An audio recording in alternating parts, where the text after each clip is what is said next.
गोर लगै छी। हम चमचम मैथिली गीत में अहाँ समस्त मिथिलावासी के स्वागत करै छी। तो आई एगो हम राम भगवान के परिछन गबै छी। ई गीत अहाँ सब जरूर सुनब, देखब और हमर चैनल के सब्सक्राइब, वीडियो के लाइक जरूर कर देबै। संग में हमर बेटी चंदा छै।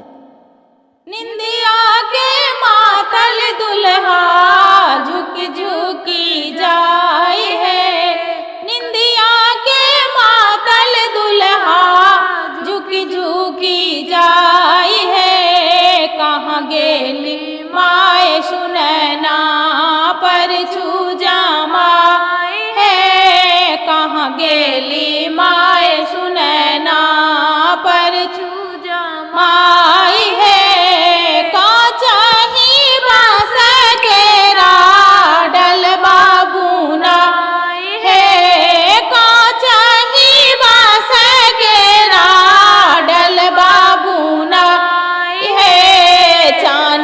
काजर लाए परिछन जाई है, चानन काजर लाए परिछन जाई है। कहाँ गेली माए सुनैना पर छूजा माई है।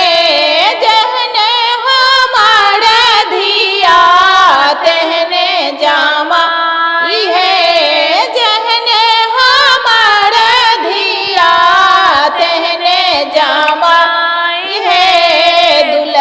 के देखी देखी नैना जुड़ाई है, दुल्हा के देखी देखी नैना जुड़ाई है। कहाँ गेली माए सुनैना पर छूजा माई है। सोन के कलसिया में कलसा धराई है,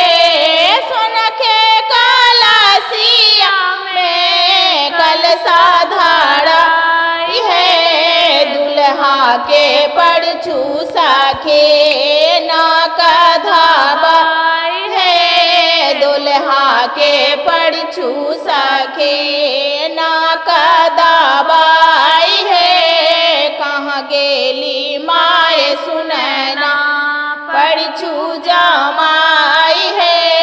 निंदिया के मातल दुल्हा झुकी जाए है, कहाँ गेली माए सुनैना परछू जमाई है। कहाँ गेली माए सुनैना परछू जमाई